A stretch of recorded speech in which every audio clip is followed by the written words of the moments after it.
வீட்டுக்குள்ள பைக்கை నిపాటినனால 4 ఉసురు పోచా. నేను రాత్రి నుంచి ఈ రోజు ఉదయం వరకు కూడా మోటార్ సైకిల్ రన్నింగ్ లో ఉండడం వల్ల ఆ గాలి పీల్చి దానికి ఆ ఇంటికి ఎటువంటి కిటికీ లేకపోవడం వల్ల ఆన్ செய்து வைக்க கூடாதா?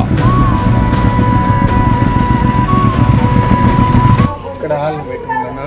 తెల్లారి 4 గంటలకు ఇంకా తలుపు పెట్టినా చూస్తే తెల్లకి మళ్ళీ తలుపులు పట్టినాను.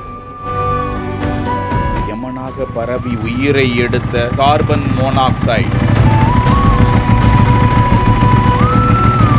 ஆந்திர மாநிலம் அன்னமையா மாவட்டம் புங்கனூரில் தியாகராஜு தெருவை சேர்ந்த முரளி தனது இருசக்கர வாகனத்தின் என்ஜின் பழுது காரணமாக அதனை சரி செய்த நிலையில் இரவு முழுவதும் பைக்கை ஆன் செய்து வைக்கும்படி அறிவுறுத்தப்பட்டிருந்தார். முரளியும் வீட்டின் கீழ்த்தளத்தில் வண்டியை ஆன் செய்துவிட்டு மேல் தளத்தில் மனைவியோடு உறங்கி இருக்கிறார். கீழ்த்தளத்தில் முரளியின் தந்தை 75 வயதுடைய ராமச்சந்திரா, அவரது மகன் 15 வயதுடைய கார்த்திக், 7 வயதுகளில் இரட்டை குழந்தைகள் அங்கே உறங்கி இருக்கிறார்கள். இந்த நிலையில்தான் காலையில் முரளி கீழே வந்து கதவை தட்டியும் திறக்காத நிலையில் கதவை உடைத்து கொண்டு உள்ளே சென்று பார்த்தபோது அவர்கள் 4 மயங்கி மூர்ச்சையாக கிடந்திருக்க அவர்கள் உயிரிழந்தது கண்டு அதிர்ச்சி அடைந்து உடனடியாக போலீசாருக்கு தகவல் தெரிவித்திருக்கிறார்கள். புங்கனூர் காவல் நிலைய போலீசார் ஆய்வாளர் சுப்பராயுடு தலைமையில் நிகழ்விடத்திற்கு வந்து சடலங்களை கைப்பற்றி